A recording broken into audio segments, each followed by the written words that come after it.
Wow, have I been through it. I've had so many different experiences, which is also one reason why I have so much passion for the work that I'm doing. Um, Literally, I know what it's like for other women, sisters within the congregation, within the Kingdom Hall, to literally tell other sisters not to help you, not to help you when you are struggling to hang on, when you're striving to keep your sanity, when you're striving to keep your relationship with Jehovah God, when you're striving to keep your spirituality intact, your mother, you've been forced into the situation because you've been abused by someone who vowed not to abuse you, someone who got baptized in the religion, so you're not supposed to be going through any of this anyway. No woman should. And here it is, you're looking to the congregation for support, and you have women telling other women literally not to help you. I mean, one time it happened in my face. Like, this one, it was so bad. I could laugh about these things now. But yeah, there was this pioneer sister who was trying to talk to me and give me some tips. And literally another older sister walked past her and tapped her, and she left. She said, and then it went up, and the pioneer sister walked off. Ain't that terrible? And this is, oh my God, and I was needing so much help, right? I had just, was going through the divorce, right, with my baptized JWX, who was, we were married at that time, but just had initiated that process and knew nothing else but to find a Kingdom Hall where I thought my, let me just, okay, sorry about that, where I thought my children and I would be safe, where I thought we could find support. And before, I made that decision, I literally went and visited several congregations, to the point where I even got lost trying to find one, just trying to find a place where I thought we would receive support and love, going through such a terrible situation in the first place. And it just did not go that way. Here's another thing I want you to put out there. Please, why do people do that? Please stop calling my family. Stop calling my witness family. So many times, I have a point to where I'm trying to get to. So many times people do mean well. I know that. There's been so many people who've seen me grow up my whole life within the congregation of Jehovah's Witnesses. And the things I'm saying crosses into other religions too, because this is human behavior. But so many times people, they really do mean well, and they make things 1,000,000,000 times worse because you don't take the issue to the individual who's going through it. You do what you think you need to do to help, not what that person needs you to do, not what that person needs you to be. And a lot of times people don't even ask.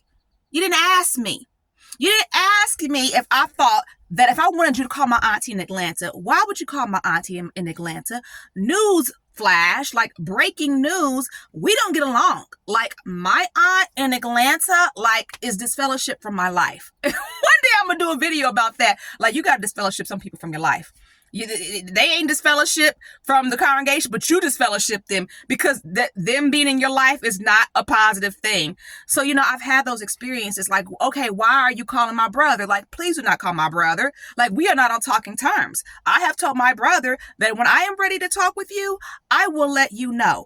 And I need to be at a certain point in my healing to even have a conversation with my brother, because we got to talk back. I gotta, first of all, feel like I don't want to cuss you out. Let's just start there. I'm keeping it real. I gotta feel like I don't want to cuss you out first. Because this is going to be a long conversation. This is going to be about a three-point, we got to have 3 different conversations to get through all I want to say. Because we got to go back to 3rd grade. Take it back to 3rd grade when you were letting these, well, I can say you wasn't letting, but you saw these boys grabbing my butt on the bus, and I got in trouble for it. How did I get in trouble for some nasty little boys grabbing my behind on the bus, and I didn't know what to do? My brother sees it, and I get in trouble. So just know this is a conversation that probably is not even going to be thought of until 2028. I need some time. You see what I'm saying? But people will think they're being helpful. Oh, I know her family. I know her mother. I know her auntie. I'm a call. And you're making things 1,000,000,000 times worse, because if you ever thought that if I had support from my family, I wouldn't even be in the situation in the first place. Think about that. Hey, I am Myra Cassidy, empowerment coach, religious trauma specialist, writer, actress, and you are watching Sisters Living with Religious Trauma, religious trauma syndrome. What is this about? This is about me trying to raise awareness to an emerging field, that of religious trauma, because I do have it. I'm not a coach. Excuse me. I keep saying that backwards lately. I'm not a therapist. I am a coach, and I do not represent the Worldwide Association of Jehovah's Witnesses. Subscribe to my channel. Definitely subscribe to my channel. That definitely helps me out a lot.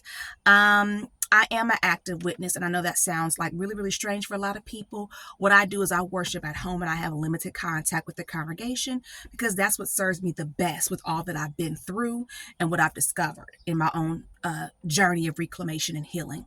So I want to make sure I say those things. So what I'm getting at here is that there is such a need for Jehovah's Witnesses, and this is the way it is in religions, period, right? Trauma-informed ministry. And I'm talking about straight classes. I'm talking about certifications. I'm talking about continued classes, going back every year,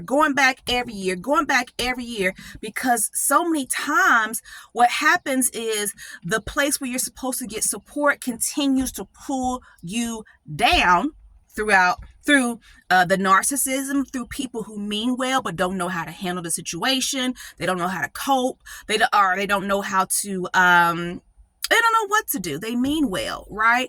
Or there's just so many different experiences. Trauma informed ministry is so important. And that's one reason why I'm trying to I will give more attention to my primary audience, which are those sisters who are in that inactive, active point where they're starting to feel like, what's going on? Why can't I go to the hall? I can't, because I'm trying to make sure that I speak to that audience, because I did live being inactive for 2 years.